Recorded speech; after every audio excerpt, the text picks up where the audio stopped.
శ్రోతలకు నమస్కారం. ఇప్పుడు నేను చదవబోయే కవిత పేరు మరణం శాపమా వరమా. ఈ కవిత రాసిన వారు వారణాసి భానుమూర్తిరావు. కవిత శీర్షిక పేరు మరణం శాపమా వరమా.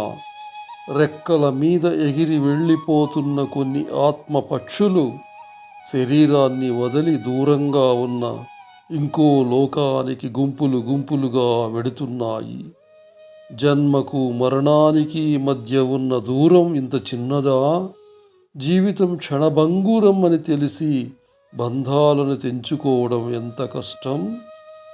ఒక మనిషి తన జీవిత కాలంలో నిర్మించుకున్న ఆశల సామ్రాజ్యం కుప్పకూలిపోతుంది ఒక్క క్షణంలో. బ్రతుకే సమాధి అయిన తరువాత ఇక ఆనవాళ్ళు ఏమి మిగులుతాయి? బ్రతుకే సమాధి అయిన తరువాత ఇక ఆనవాళ్ళు ఏమి మిగులుతాయి? ఇంత అందమైన ప్రకృతిని కానుకగా ఇచ్చి ఏదీ నీది కాదని, ఏదీ నీతో రాదని, వాస్తవానికి అవాస్తవానికి తేడా తెలియకుండా పెరిగిన జీవితాన్ని ఒక్క క్షణంలో గాఢాంధకారంలో ముంచేయడం ఏమి న్యాయమో. ప్రతి క్షణం ఏటికి ఎదురీది బ్రతకడానికి కరిగిపోతున్నప్పుడు జీవితాన్ని ఆస్వాదించడానికి కొన్ని క్షణాలైనా మిగలడం లేదని ఆక్రోశించే ఈ జీవన నౌకలు ఏ సుడిగుండంలో చిక్కి మునిగిపోతాయో.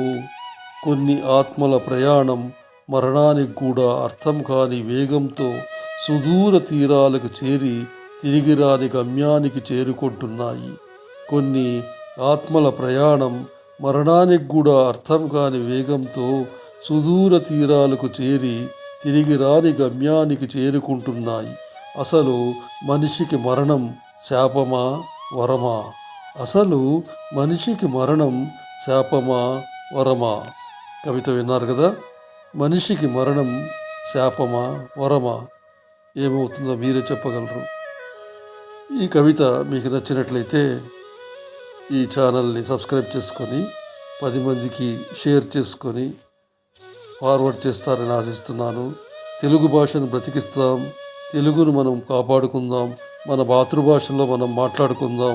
మన తెలుగు భాష 10 కాలాల పాటు ఉండాలి అంటే ఇలాంటి ప్రయత్నాలు మనం చేయాలి. తెలుగు భాషను కాపాడుకోవాలి. స్వస్తి.